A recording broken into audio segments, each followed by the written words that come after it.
Hi everyone, welcome to the October 12th edition of the TimeformUS Pacecast. I'm David Aragon, and I'll be joined in just a second by my usual co-host, Craig Wilkowski. This week on the podcast, we're looking back at last weekend's racing from Keeneland and Belmont Park. That's where the majority of the graded stakes races took place last weekend. We had some final Breeders' Cup preps at both of those venues. Actually, 3 Grade 1 events at Keeneland, 2 on the turf on Saturday and 1 on the dirt on Sunday. Also, some 2-year-olds in action. We had the Grade 1 Alcibiades and the Grade 1 Breeders' Futurity. We'll talk about those as well. And then at Belmont, we had some turf races, the Grade 1 Joe Hirsch Turf Classic, as well as the Maiden and Futurity, and then the Grade 2 Beldame on Sunday. So we'll get to all of that action, talk about the implications of those races on the Breeders' Cup. But Craig, let's actually start things off at Keeneland. We'll go in the reverse order of what I said to you on the rundown, since that was where most of the graded stakes racing happened this past weekend. And we saw Latrusca on Sunday in the Grade 1 Spinster, and she's really become one of the stars in this game, and it feels like at this point, this is one of the few divisions where it doesn't really matter what happens in the Breeders' Cup. Latrusca has to have locked up this Eclipse Award, right? Yeah, she's got my vote. It really doesn't matter what happens from here on out. I mean, she's basically done everything asked of her. I think she's won, 7 races now this year. Her one loss was by a head where she got kind of a questionable ride, I think, that day. And she's just been a model of consistency. She runs in the 120 speed figures every single time out. She takes it right to the other horses, goes to the front. She's proven she can go fast if she has to. She can go slow and make it easy on herself, but sometimes the competition doesn't allow that, and it doesn't matter. She always seems to have enough left to finish. I didn't do any speed figures for Sunday. As we talked about off air, it was my anniversary, so I did all of Saturday. My assistant's doing all of Sunday. But looking at a quick overview of the worksheet, I would guess she's going to get in the low 120s, maybe a 121. But it didn't look like an overly taxing performance from her for anything. So just another win, and I imagine she's going to be a huge favorite come Breeders' Cup Day. No, I mean, it's not like she's running gigantic speed figures, but she just keeps getting the job done, and she's got one of those running styles where she's always going to be tough to beat in these races because when you let her alone on the lead, she's almost impossible to pass, and like we saw last time in the Personal Ensign, even when she takes some pressure on the front end, you really can't get by her. She was beating some decent horses here in Dunbar Road and Bonnie South, the latter of which has been second or third to Latrusca a number of times this year, but she's just too good for these, and she's got the speed to separate herself in the early going, and they just can't get to her late. So seems like she's set up for another big effort in the Breeders' Cup. It doesn't seem like any wear and tear is settled in this year, despite the fact that she's run a bunch of times. And if Latrusca wins the Breeders' Cup Distaff, she really will have put together one of, I would say, the all-time great campaigns for a filly or mare. I mean, what races she missed or not won? I think she'll have won 5 Grade 1s at the end of the year if she does win that Breeders' Cup Distaff. And that is a big if because there are some 3-year-olds out there, and Mala thought, and she's got to survive what could be another more contested pace. But, I mean, she definitely is coming into that race as the clear favorite, and it's quite a campaign that she's compiled. It is, and I thought some of the others ran fine in behind her. Dunbar Road ran a good race. She seems to finally be getting back to that good form she showed early in her 3-year-old campaign, and she kind of fizzled since then, but this was her best race in a while. Bonnie South is what she is at this point. She always kind of runs the same race. She's going to be coming late, but they just don't seem to be on the same level as Latrusca. Let's turn back the calendar to Saturday at Keeneland, where they ran most of their graded stakes racing this past weekend. And we'll talk about the 2 Grade 1s that they ran at a mile on the turf. The First Lady drew a pretty strong field, led by Altica, who they really just went all in on in terms of the wagering. They bet her down to 6-5. And I guess that wasn't a big surprise, given that she had won her 2 races in this country for a barn that has been winning a lot in the U.S. with the horses that they do ship over. I guess Altica was a little bit unlucky here, but I know you talked about this on the forecast last week, and the pace projector certainly highlighted this. Blowout just looked like the lone speed in this race, and they let her go at 5-1, and she's always tough to pass when she gets a lead into the stretch. Yeah, she's just a really solid campaigner at this point. When you let her alone, she's really tough to pass. And the pace projector pointed this one out. She did get bet down a bit from the morning line, which was pretty predictable. But I mean, she's just game as always, and I do think that was a negative for some of the other competition, particularly Althika. It's not like Blowout went super slow on the front end. It was a pretty even race, but personally, that's what I prefer from a true speed horse, which Blowout is. When you have a horse that takes the lead and isn't really always up there and is just trying to look for a tactical advantage, slowing it down is probably the way to go. But with a horse like Blowout, just let them roll, and that's what they did, and they couldn't reel her in. So good effort from her. I'm not really sure what they're going to do with her. I guess the only Breeders' Cup alternative would be the Mile. And personally, I wouldn't mind seeing her get a shot in there. It's not like the divisions here in the States have been overwhelming, male or female. So I think she'd run well. She'd certainly be on the lead and add some pace to a race like that. Yeah, I mean, I thought both of the Chad Brown fillies ran well in here. I actually loved Regal Glory in this race, and I made her my best bet of the weekend on our DRF Best video that we put out last week. But I really can't complain. She got a great ride from Jose Ortiz. He put her closer to the pace that I think her form really suggested she would be. He kind of hustled her in the opening quarter to get her close to Blowout, because I think Chad Brown was aware that he had the lone speed at the race, and he didn't want his other horses to be that far back. And coming to the top of the stretch, it looked like Regal Glory was actually going better than Blowout, but once she didn't get past her by the 8th pole, you knew it was going to be tough because Blowout is such a fighter. I mean, you look through Blowout's PPs, and aside from that 4-star Dave loss against the males, where she was 4th by 2 lengths, she has never lost a race by more than a length. I mean, when she loses, it's by very narrow margins, and she tries to get those victories when she can. She's just a real gritty mare, and she battled back for the victory here over Regal Glory, who did run well. Like I said, Altika had to alter course a few times in the stretch, just maybe a little bit unlucky, but I don't think she was ever getting there. The race just didn't set up the right way for her. And as you were getting to, Craig, I'm not sure if this race is really going to have that many implications to the Breeders' Cup. I kind of doubt that they run Blowout in the Mile. I think there's no chance they run her in the filly and mare turf going a mile and 3/8. And the others, I mean, I know they talked about the filly and mare turf with Altika. I don't know if this race really gives them confidence for that. Maybe they'll want to stretch her out. We'll see, but it feels like these horses might be better suited to a race like the Matriarch later in the year. Let's move on to the other grade 1 going a mile. This one for the male horses later on this card at Keeneland on Saturday, the Keeneland Turf Mile. And bit of an upset here, Craig, as In Love, the other horse by Agnes Gold for these connections, gets the job done. Obviously, their more heralded horse, Ivar, was the winner of this race last year. But In Love, I thought he was a pretty impressive winner of this race, just powering away late. Yeah, he looked good, and he was upset at the windows as he was 12-1, but his speed figure last time out was just as good as anybody else in this race when he ran a 121 winning. So he fit in what was a pretty wide open race, to be honest. And that was even going in. You just look at the odds of the top 3 finishers. It was 12-1, near 30-1, and 6-1 from Sunlight at Hot Brown. So just one of those, it's kind of how that division's played out all year. There's no real standouts. Nobody's running really particularly fast races, and it just comes down to who gets the best trips and who runs their best race on that day. I mean, the pace was solid in here. It wasn't overly fast, and Tell Your Daddy was still able to sit in, make a nice trip, and tip out late, and just got a nice, long, unimpeded run and was able to wear him down late and was actually pulling away at the wire. Yeah, this is a horse he's 5 years old now, In Love, and he came over from Argentina with form that was not as strong as the form that his stablemate Ivar brought over from South America, but it's taken him a little while to get going. But this year, it seems like he's really come to hand for Paulo Lobo. He's now won 3 races in a row. As you said, he was impressive last time at Kentucky Downs, and in this race on Saturday, I don't think there was anything fluky about it. He just ran by those leaders pretty easily, and he was going away at the end. He's a big, strong horse, and you could see he just kind of out-muscled them at the end of the race. I thought Tell Your Daddy ran well enough for second. It's I haven't really seen a horse from the Tom Morley barn that hasn't run well in the past month. They just all seem to be running out of their skin, and this one did at 29-1.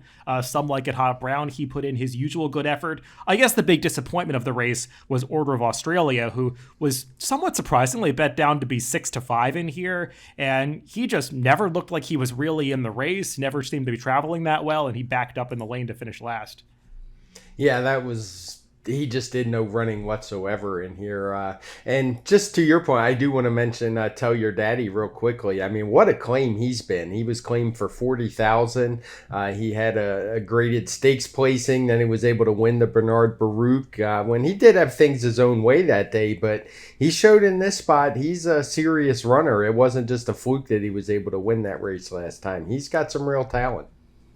Yeah, and we'll see what happens moving on to the Breeders' Cup, because the speed figure this race got, Craig, a 120, doesn't really single it out as being one of the stronger preps for the Breeders' Cup Mile, but I think it remains to be seen how strong the Europeans are going to be coming over. I mean, Order of Australia was coming in with a couple of Group 1 placings, looked like one of the best hopes coming in from Europe, having won the Breeders' Cup Mile last year, and he was nowhere in this race. Now, maybe he bled, maybe something happened, we don't really know the story, but he was a big disappointment here, so we'll see which other Europeans come over, but I'm not going to be shocked if somebody comes out of this race to do well. I'm particularly looking at the 4th place finisher, Ivar, who won this race last year, and he's had kind of an interrupted 2021 campaign. He's only made it to the races 2 times, hasn't gotten, I would say, ideal trips either time, but I think coming off the second off the layoff in the Breeders' Cup, he could be a horse that's interesting at a price. So we'll see how the Breeders' Cup Mile comes up, but I'm not going to be shocked if somebody comes out of this race to do okay on the first Saturday in November. Yeah, he certainly ran well in the Breeders' Cup Mile last year. And you mentioned the speed figure. I had forgotten it. This race, what was interesting, it went basically the same exact time. I think it was just a couple hundredths of a second different as the females went 2 races earlier on the card. So they were really easy speed figures to make, and that's why they both got similar numbers. Earlier in the day on Saturday at Keeneland, they ran the Grade 2 Woodford, a race that Craig and I handicapped in our stakes preview last week, and we were both a little bit against the 3-year-old Golden Pal stepping up against the older horses. Just somewhat skeptical after he didn't run well in Europe last time, but he certainly bounced back with a nice effort here, getting back to the States, and seems like he's probably cemented himself as the favorite for the Breeders' Cup Turf Sprint off this effort, Craig. Looked a little dicey in upper stretch, but he just had a little bit more in the tank at the end. Yeah, I think he's won me over at this point. He did it because he had to earn that lead on Saturday. I had mentioned it when we previewed this race.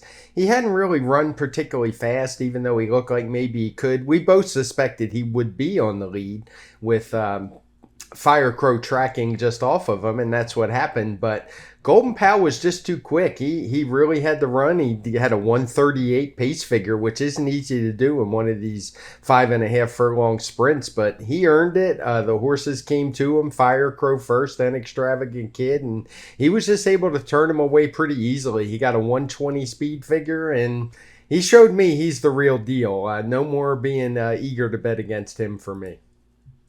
Yeah, I mean, obviously he's going to face a lot of pace pressure in the Breeders' Cup, but he showed that he could handle some here. As you said, Firecrow is a really fast horse, and coming to the top of the stretch, it actually looked like Firecrow was going a little bit easier than Golden Pal. John Velasquez really had to get into this horse to kind of wake him up when they got into the stretch, but once he did, he easily put away that rival, and the closers just could never get into the race as he was powering away from this field late. So, good effort getting back to the U.S., and he showed that he's finally capable of running a speed figure that really does make him a legitimate contender in a race like the Breeders' Cup Turf Sprint.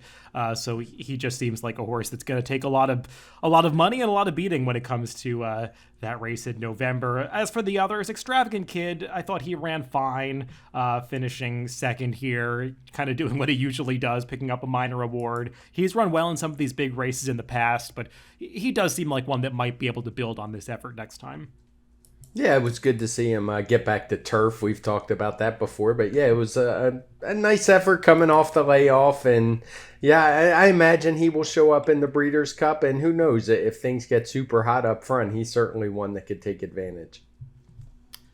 Let's move back to, I believe, Friday to the Grade 2 Phoenix, a race that will serve as a prep for the Breeders' Cup Sprint, but I'm not sure that any horses from this race are going to be major contenders in there as special reserve.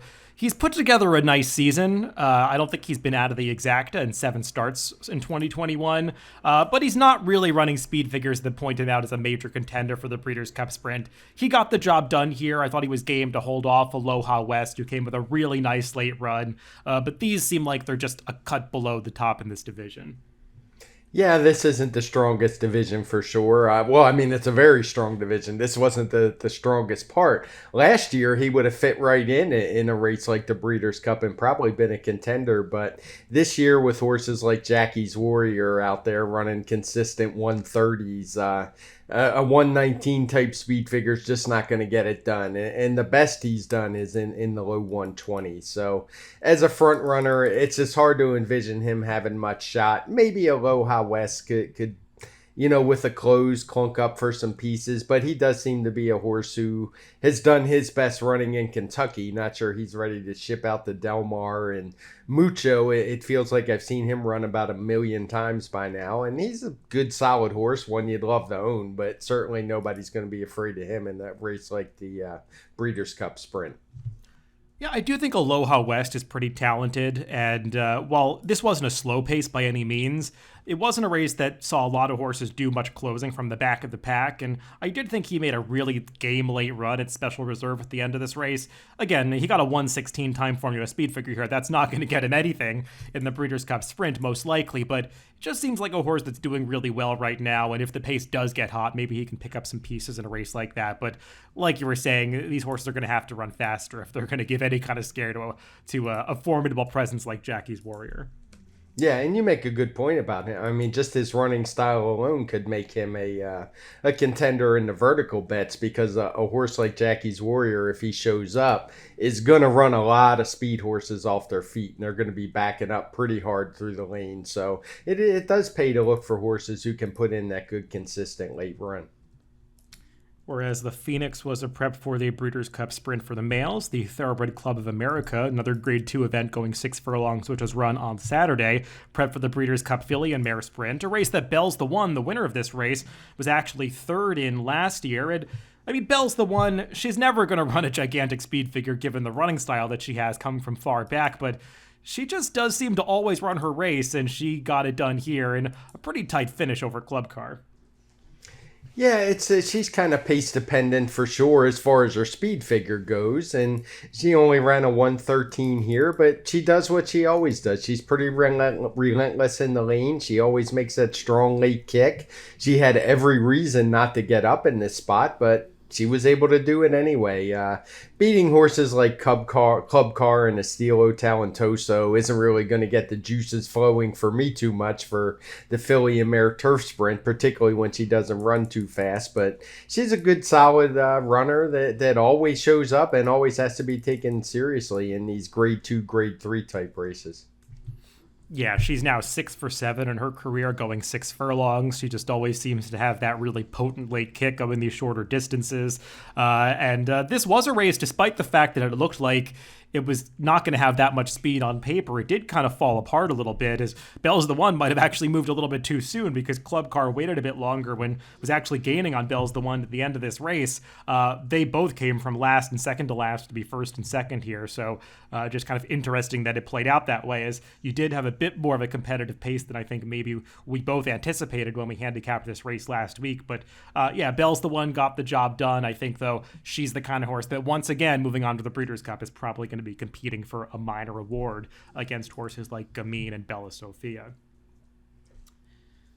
2 Grade 1s for the juveniles this past weekend at Keeneland. The Alcibiades for the fillies run on Friday, and the Breeders' Futurity for the males on Saturday. The Alcibiades actually was the race that got the higher speed figure from you, Craig, as Juju's Map really stepped forward here for Brad Cox, coming off a maiden victory. This was a competitive pace, and she just put away the speeds and kept going through the lane. Yeah, she did. The early pace was really quick, and she actually wasn't even on the lead. She was sitting off the horse Run Up, who was gunned from the outside to get that clear early lead, and she was able to just sit in behind or sit just off the flank. And once asked to go, she just kept going and going and going, and nobody was able to get anywhere near her. She got a really nice 112 TimeformUS speed figure, which puts her right up there with anybody in this division. She seems like a real runner to me. Yeah, I agree with that. I mean, she's a daughter of Liam's Map, so distance is not supposed to be a problem, and you could see that here. She was just loving the extra ground, whereas some others, even the closers in this race, were having trouble sustaining their runs, and it looked like her stablemate, Madureira, who had ranged up alongside her, was going to prove a threat at the top of the stretch, but she didn't have the stamina to go with her late, and this filly just powered away from them in the stretch, and, you know, Echo Zulu has really cemented herself as the leader of this division and a clear favorite heading into the Breeders' Cup Juvenile fillies. But Juju's Map here, she ran a speed figure, I should say, that puts her right in line with Echo Zulu. And she's got a similar running style to Echo Zulu, so it could make things a little more interesting than they appeared to be coming into this weekend in that Breeders' Cup Juvenile fillies. Yeah, the only other thing I would note about Juju's Map is when I was actually going to handicapping this race, I always read the notes and watch the replays. And one of the thing they had mentioned about Florent Giroux, which I had never seen in a chart comment before, was that he was statuesque through the lane, basically doing nothing. So I just found that an interesting comment, and certainly kind of played out here, showed that she had a lot more in the tank than what she had showed us last time. I did not notice that myself. That's an interesting chart comment there, but he was a little more than statuesque in this Alcibiades, as he was asking her a little bit, but I think he needed to, given how taxing that early pace was. And it was fast up front, and that's why you see her getting a bit of a pace bonus here. Craig giving this race a 112 TimeformUS speed figure, which is bumped up a little bit from the final time number, which was slower, but that's because she was involved in that fast pace, and it's a race that really did fall apart behind her. Distinctly Possible, who was second, a horse for Chad Brown that's actually still a maiden. She closed from towards the back of the pack, and that maiden race that Distinctly Possible is coming out at Saratoga has been quite the key race, as the winner Gerrymander was second in the Frisette next time. Distinctly Possible obviously coming back to be second in the Alcibiades, and Amo Ray, who was third, coming back to be third in the Frisette. So that's been a pretty key race, that maiden event at Saratoga, but she, like all the others, was no match for Juju's Map on this occasion. The race for the males, that was the counterpart to the Alcibiades, was the Grade 1 Breeders' Futurity run on Saturday. And Craig, a little bit of a surprise here, as Classic Causeway kind of unsurprisingly bet down from his 5-1 morning line to be 9-5 on this race. He did make the lead from the outside post position, which I think is what a lot of people were fretting about if they were supporters of his, but a little bit surprising that he wasn't able to take them all the way after getting to the lead. And Rattle and Roll, who got a great ride from Brian Hernandez, just ranged up on the far turn and put them all away in the stretch. Yeah, I'm not going to give the morning line maker too much grief after, as you know, I did the morning line for Belmont on Sunday. No, I'm just kidding. That was a bad morning line. You know, all us veteran morning line makers mess one up now and then. But, yeah, Classic Causeway, he did what he had to do. Jose Ortiz did. He kind of gunned him out of there, but I think it did take a toll on him late. He wasn't able to hold on. I thought he ran okay, but Rattle and Roll showed a new, not really new dimension, as it's the same style, but he really upped his speed figure from the 80s to a 104 here. So solid effort from him. I don't believe at this point they're committing to the Breeders' Cup Juvenile, but he does seem like a horse who's going to need some pace to do his best running. Yeah, I mean, and it's kind of nice, I guess, to see Ken McPeak get this Grade 1 victory. Obviously, he had a really rough summer up at Saratoga with his barn being quarantined for a period of time, and you kind of see it in this horse's PPs. He came back to the races during the summer, and just everything went wrong in his return. Got bolted on the far turn. It looked like something went wrong in that race, but he's been perfect since then, and he certainly looked like a horse that had this kind of talent when he made his debut, closing from far back to be third behind Gunite. So Rattle and Roll definitely seems like he's coming into his own right now. This was a race kind of like the Alcibiades that featured an honest pace up front. Still, though, Classic Causeway, a little disappointing here, given the fact that he got to that clear lead and his pedigree. You would have expected to see him finish off this race a little bit better, and he just didn't have much of an answer through the stretch. No, I mean, and as you say, it was a solid pace, but the Alcibiades was much quicker. It was 140, 130 type at the first couple, whereas this was only a 120. So, yeah, it was definitely a bit disappointing. Maybe that just, he really was asked pretty hard out of the gate. And, sometimes numbers don't capture that. We're only doing every quarter mile or so. But regardless, once he cleared, I did expect him to hang on a little bit better. I mean, he was beating a solid almost 5 lengths here. So, not a great effort. And the horse who actually finished in front of him in Double Thunder in second is not anybody that would scare me. He was actually the morning line favorite, and I didn't like him at all. But, I mean, he ran okay to be second. From a trip standpoint, I would go back and watch the trip of the fourth place finisher, American Sanctuary, if you haven't. He's one that got in some trouble at multiple points during this race and could be one to follow next time. I doubt they're going to go on to the Breeders' Cup Juvenile with him, but he's just a horse that showed a bit of talent in this race. You might want to check him out when he runs back next time, whether it's in a race like the Kentucky Jockey Club or whatever. But he's a horse that ran better than his fourth place finish would indicate here. Yeah, this is a place where it's a little conflicting with pace figures as well, because if you just look at Classic Causeway's running line and you look at the horses around them, I mean, early the first, second, fourth, and fifth place finishers were 8th, 10th, 13th, and 12th. So you would tend to think maybe he ran better than it looks, but the pace figures kind of tell a different story. And my take watching the race was that he ran big, but as I sat down to make the numbers, I'm a little bit wary of that opinion anymore. The last stakes race we're going to talk about from Keeneland this past weekend was the Indian Summer, run on Sunday, a prep for the Breeders' Cup Juvenile Turf Sprint. And Averly Jane is kind of a weird horse for Wesley Ward in that he never really considered her as one that he wanted to go to turf with early in her career, and he's typically a trainer that's looking for horses that can compete at Royal Ascot, and she seemed like she would have been a great candidate for that. I don't know if she had a setback, and that's why he didn't do it at the time, but she was actually entered in as an MTO in some turf races at Saratoga over the summer. She actually won one of those. Finally puts her on turf here, and kind of makes you wonder why she wasn't on that surface all along. Yeah, it's really hard to say. I mean, she's undefeated. She's won 4 in a row now. She didn't run any particularly faster speed figure on the turf than dirt, I don't believe. I'm still waiting to get this one back from my assistant, and it's not an easy speed figure to make. It was the only turf sprint on the day. It's for 2-year-olds, so it's really hard to rate races like this. There were some other turf races which you can kind of use some baselines where you know how the sprints and routes relate, but it's not as easy as when there's a couple sprints or 3 sprints on the card. So not the easiest speed figure. I would imagine she's going to get around the same as she ran last time, somewhere in that 97, 98, 99 range, but she's obviously really versatile and quick. So I'm not sure what they're going to do with this one going forward. Yeah, I mean, I would imagine they'll go on to the Breeders' Cup Juvenile Turf Sprint. I haven't seen any reporting on that yet, but it seems like she would be a major contender in that race if they did go. She obviously has plenty of early speed, and she showed here that she could finish off a race on the turf. She'll face much tougher company next time, because as you were alluding to, this was not the strongest race.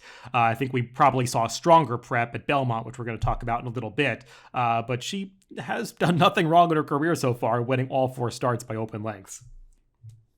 Let's finish up Keeneland by talking about one non-stakes event that caught the eye from last weekend, actually the final race on Friday. It was an allowance race won by the 3-year-old Camp Hope, and this is a horse that had already gotten a couple of shots on the turf and run fine enough, but in this race, he really stepped forward with a breakout performance. He did, and he didn't do it the easy way either. He was challenged early. The pace was quick. We have the half mile, 3/4, and mile time all coded in red for going fast, and he just kept going and pulled away to a 1:18 TimeformUS speed figure. So really promising effort for him, particularly for a 3-year-old. I mean, if this was an older horse, you'd say it was a nice effort, but for a 3-year-old to make this kind of jump this late in the year, it tells me there's a lot of talent there. Yeah, he's a horse that the connections had at one time thought very highly of because they actually ran him in last year's Breeders' Cup Juvenile off just a debut victory. That was an ambitious placing, and it seemed like he had never really recovered from that, but getting him on the turf has really woken him up recently, and yeah, changing up the running style in this race, putting him on the lead, surviving that fast pace. I was really impressed by this performance. We'll see if he can do it again, but he might just be a 3-year-old that's coming into his own at the end of his sophomore season. And I know I bring this up. I did it last year, and I do it again. The horses that come out of those Kentucky Downs races, a lot of them just seem to have something extra when they come back to a more normal track. And he was one of them. The horse that won the Keeneland Mile was another. And it's just something that I see popping up quite a bit. Let's move on to Belmont Park, where they didn't have quite as many Grade 1 races this past weekend, but they did have a few Breeders' Cup prep races and some notable performances. Start things off with the Grade 1 Joe Hirsch Turf Classic that feature on Saturday. And every time you have a Chad Brown exacta where the first and second place finishers pay 15-1 and 14-1, you kind of wonder, looking back at the BPs, like, what did I miss on these horses? Because you rarely get prices like that on Brown's horses. But this was kind of a oddly run race and a weird result. Yeah, it was. I did the same as you. I kind of looked back thinking, what did I miss? And I don't know what I missed. I mean, Rock Emperor hasn't been running very well. I mean, it's pretty simple to say. And he just kind of showed up with the effort that many people were expecting for a long time. I mean, he was a horse who was almost always heavily bet. I would argue over bet. And then as he's kind of drifted down the tote, his finishes have not been as good. He's fallen, going longer and longer prices. And then this race kind of clicks in. I have no idea where it came from. He got a 126 TimeformUS speed figure for the effort. So, it's another one. It's obviously the only 1.5-mile turf race. It wasn't an easy race to make a speed figure for, but solid enough effort. And I imagine we'll see him in the Breeders' Cup Turf. Yeah, from a trip standpoint, it was kind of a weird race. I question the ride on Gufo. I'm not really sure what Joel Rosario's plan was, but he put this horse into a drive at the half-mile pole to try to get him to make the lead early. And I mean, Gufo struck the front before they got to the quarter pole, which is just an odd thing to try to do with a deep closer like him. And I think that move just proved to be premature as Rock Emperor got a much more patient ride from Javier Castellano. Serve the King got probably the most patient ride of all from Irad Ortiz, just letting everybody go and then coming up to pick up the pieces at the end to get up for second. But I mean, trips aside, Rock Emperor really showed up here, and he always looked like he had this kind of talent, but he just so often settled for those minor awards, second, third, and this season it seemed like he was even tailing off from that a little bit, struggling to hit the board in a few races, but he showed up here with a big effort. I do think the trips had a lot to do with it.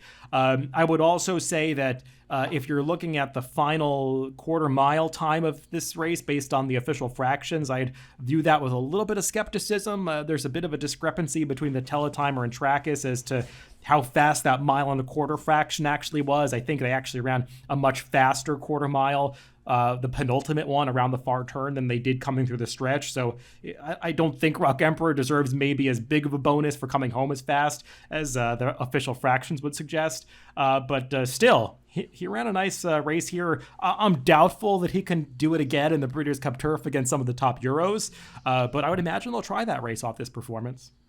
Oh, great. Thanks, David. You gave me another race to time because I haven't had enough of those. Haven't had enough of those from Belmont this past few weeks. No, I'm just kidding. I'm actually glad you brought it up because mostly I focused on the inner turf for timing, which was clearly having major issues, and the dirt mile races were having big problems. But this was one, because it was the only 1.5-mile race, I didn't think it would have a huge effect. I didn't try to time it. But you're right. He did get a little bit of a bonus for that closing kick. And if that 1.25-mile time is wrong, it would certainly affect the figure. So I will go back and time that one in the next day or two. Let's move on to the Grade 2 Vosburg, the other race for older horses on this Saturday card that was a graded stakes event. Only a field of 5 drawn, only 4 competed in this race with 1 scratch. I think the big question in this spot coming into the race was what will we get from Baby Yoda, who had put forth that gigantic effort winning an allowance race at Saratoga. He seemed like the clear speed on paper, but the way things played out, he didn't break that well. Firenze Fire broke most sharply of all, and if you watch the head-on, Irad Ortiz, who was on Firenze Fire, just immediately shut the door on Baby Yoda. He really was intent on making sure that horse did not win the race, but it kind of set it up for Following C to get the perfect trip because he was fast enough to make the front over Firenze Fire. Yeah, Following C, Brent, he kind of continued to show his races early in the spring, and were no fluke when he won a couple allowance races with really fast speed figures. He then tried the Haskell, and he ran okay, and then he ran in the not the King's Bishop, the Alan Jerkins. Man, time flies on you, doesn't it? When he ran into Jackie's Warrior, and not that one needs any flattering whatsoever, but as I said on Twitter, he still flattered him here because he just ran this field off their feet. Nobody really had anything. He was drawing away at the stretch. I'm not sure how strong this race really was. He only got a 120 TimeformUS speed figure for the win, so not a horse that I think could turn around and like he suddenly improved and would be a threat to a horse like Jackie's Warrior. Firenze Fire, we know what he is at this point. He always tries hard. He even has been known to try to bite a horse to win, as we saw last time, but he's just not that good. I mean, he's a solid horse, but he's not really a Breeders' Cup sprint type horse, I don't believe. As for Baby Yoda, I think he ran better than what his speed figure for this day is obviously going to say, but I was a little leery of that last race. It kind of came out of nowhere. Maybe he'll back it up. I don't want to give him too hard of a time for this race because, as you said, he definitely had some trouble. Irad was kind of riding him as much as he was his own horse, but he just didn't have a lot on this day.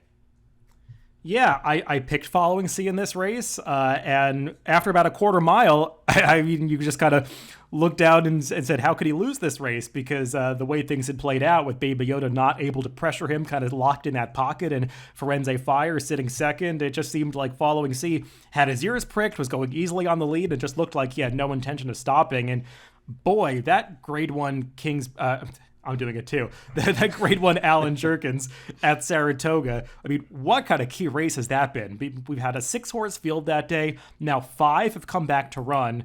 They all have won. I mean, obviously it would have been hard for Jackie's Warrior and Life is Good to improve on the speed figures that they got that day. But the horses that finished, I think, 3rd, 5th, and 6th, they've all come back to win. They've improved their speed figures. Following C, like you were saying, he got back to the races that he'd been running early in his career, and it's just amazing how strong that Alan Jerkins has been. And Craig, I can't remember in recent memory, at least, of division like this current sprint division where the strength is so concentrated among the 3-year-olds. I mean, you go through it and almost all of the top horses that have run the best speed figures in this dirt sprint division are 3-year-olds, not the older horses. Yeah, usually it takes the sprinters a little bit to catch up, and sometimes they're catching up by the Breeders' Cup. We've seen 3-year-olds win that race before, but this year they've been head and shoulders above the older horses for a while now, so I would be absolutely shocked if an older horse was able to win the Breeders' Cup this year. I think it is going to come down to the 3-year-olds, and great point you make about the Alan Jerkins. I mean, I'm just anxiously awaiting Dream the Clock running back to see if he can make it a perfect 6 for 6. Because I've seen some key races before, but I don't think I've ever seen one where every single runner has come back to win the next race. On Sunday at Belmont Park, they ran the Grade 2 Beldame. Looked like mostly a 2-horse race on paper between Horologist and Royal Flag. I'm sure Craig, in making the morning line that day, wishes he had reversed the 2. I have many of those that I've done myself, but they did go all in on Royal Flag from a wagering standpoint, and you could kind of see on the track, I guess, why, because she was the one who was kind of cranked up to win this day, it turns out, as she just decimated this field. And anytime that you have a horse like Royal Flag with the finishing kick that she possesses coming to the 3/8 pole within about a length or 2 of the leaders, you know that she's going to be tough to hold off. Yeah, I will say this is one, even if I had to go back, I don't know that I would have reversed it. I think that was pretty surprising money, but as our friend Andy Serling likes to say, they knew in this one because she was the clear, obvious best horse on this day.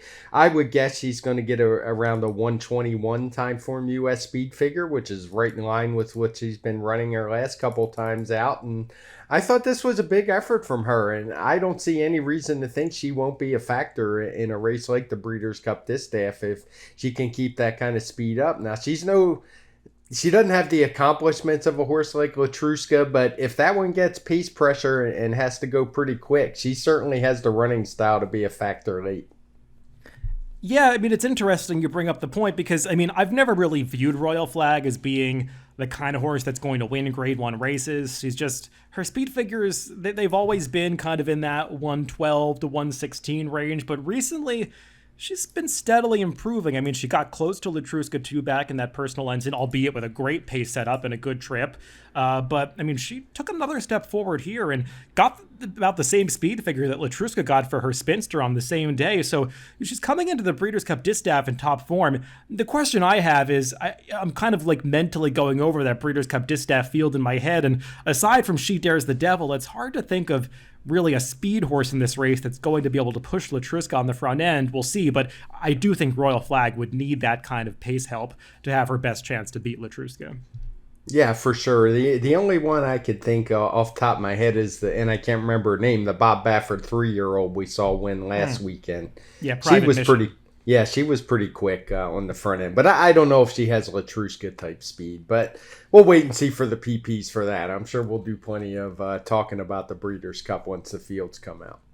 No, and I was just teasing Craig about reversing the morning lines. I'm very appreciative for Craig for filling in on Sunday. I know that's a difficult thing to do. It's just a one-off with not a lot of preparation. So, I mean, I always appreciate when anybody from DRF is able to fill in for me. But I thought Craig did an admirable job on Sunday doing that. And another race that Craig made the morning line for was the Grade 3 Knickerbocker. This one had a pretty exciting finish, Craig. Is coming into the stretch, it looked like it was going to be a race to the wire between Field Pass and Temple as they had kind of drawn off from the rest of the field. And Sacred Life, he just came out of nowhere to run them down at the wire. Yeah, he did. I mean, it was like a blur going through when I watched the replay on this. When I said I didn't get to play live or watch many of the races, and I know that I mentioned Andy Serling. I watched a little bit early in the day, and I know he liked Field Pass, so that had to be a really tough beat for him. As Sacred Life just absolutely flew by late, which is a big kick. Another one of those Chad Brown horses that kind of snuck up on people. He's going to get about a 120 time form US speed figure for the win. So good effort from him, pretty much what he always runs. And really the big question for me in here is where were L'Imperator and the foreign horse whose name I'm forgetting right now? Who was that? I wasn't. The NYC is who I was thinking of. Yeah, I mean, the other horse that took surprising money in this race was NYC. I would not have made him the morning line favorite either, Craig, so I don't fault you for that. But yeah, they did not run well here at all. And I mean, it looked like it was a race that was going to be dominated on the front end because Field Pass just kind of snuck away under Dylan Davis and was not going all that fast up front. Sacred Life just put in this amazing late run, and I was looking up the Trackus stats for this race, and I mean, this was not a race that I found to have timing issues whatsoever, but Trackus has Sacred Life coming home his final quarter in just over 22 flat, which is basically as fast as you're going to see a horse come home in a 9-furlong race. He was just absolutely flying through the stretch, and Jose Ortiz gave him a very patient ride, but an excellent ride under the circumstances. So he got up, not a race that I think is going to produce any Breeders' Cup starters. It was just a Grade 3 event, but an exciting race to watch nevertheless. Yeah, you mentioned the timing in this one. I do want to say there is some good news on that front, at least on the inner turf. When I was going back trying to time some of these races, I kept noticing that the poles were not in the same places as some of the older races at the same distance with the same rail settings. And I brought that up, and I have no idea who's responsible or who does that, but the poles were definitely being put in the wrong places. So it seems like that's been ironed out now. We'll see going forward if things get better, but this was on Sunday. I think for the most part, the races were timed pretty well.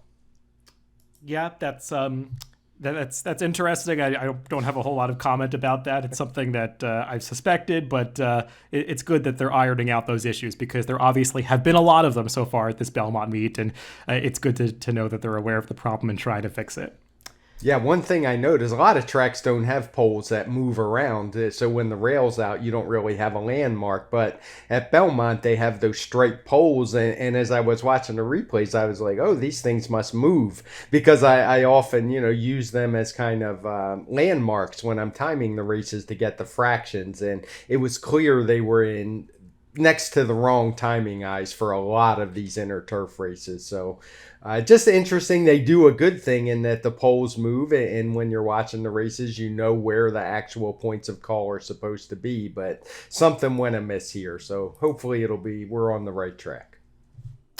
Getting back to Saturday's card at Belmont, they ran the Grade 3 Matron. Actually, 2 races at 6 furlongs for the juveniles this past weekend. We're not going to talk so much about the Futurity on Sunday because it just didn't produce as high of a speed figure. But the Matron, I thought, looked like a strong race going in, Craig. We had talked about this race on our stakes previews last week, and I thought produced some nice performances, particularly from the winner, Bubble Rock, who stalked the honest pace and always traveled really well and was able to hold off a deep closer late, who I know you had liked a little bit at a big price. Yeah, I thought this was a solid effort. I have to wonder if Wesley Ward isn't wondering what he did here. Is he scratched both of his fillies out of here to run against the Colts, and neither one of them ran particularly well on Sunday. But I thought that kind of threw the race into a little bit of chaos. We had talked about Bubble Rock on the show.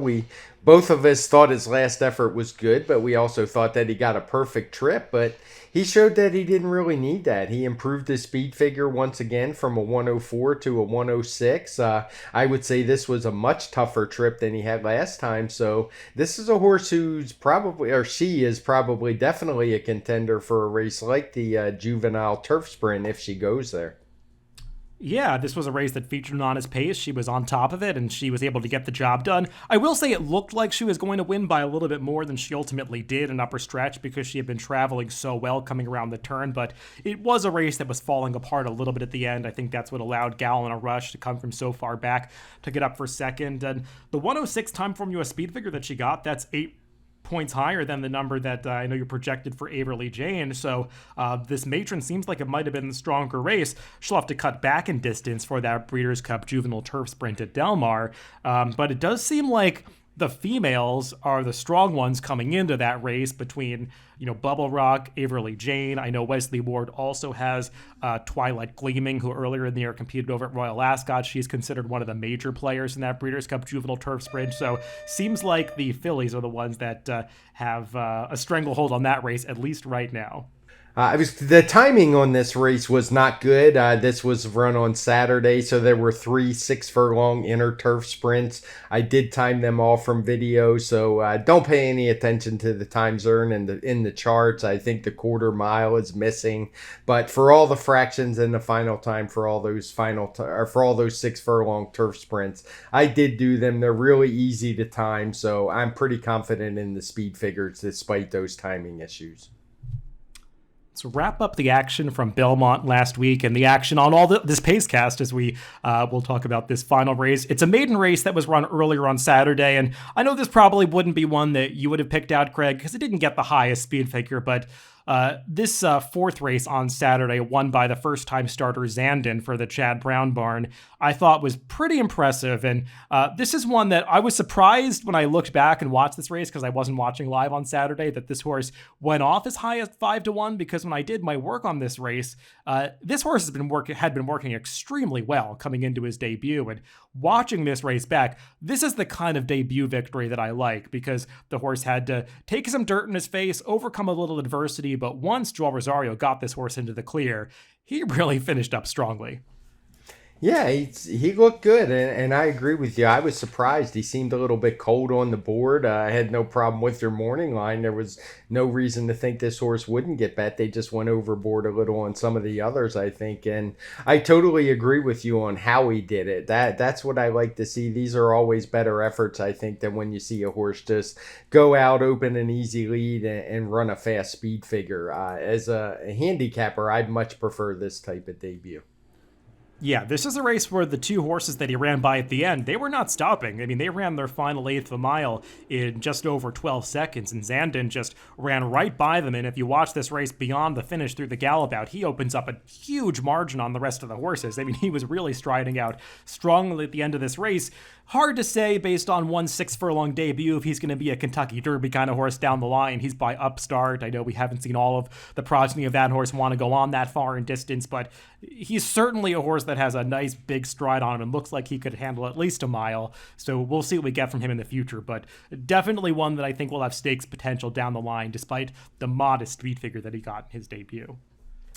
That's all the action on the Pacecast this week as we wrap up the Breeders' Cup preps. I don't think we have too many more of those coming. I think there will be some stakes run up in Canada next week, but we typically don't get too many Breeders' Cup starters out of those races. So the fields should pretty much be set at this point among the major contenders. We'll just have to wait and see which Europeans come over for those turf races. But Craig, I know we're going to do much of a deeper dive on the Breeders' Cup races probably another month or so. But for now, we'll see what action's coming up this weekend to talk about on the forecast next week. I don't know if you've looked ahead at all, but we'll find some sequence to handicap when we do that on Friday.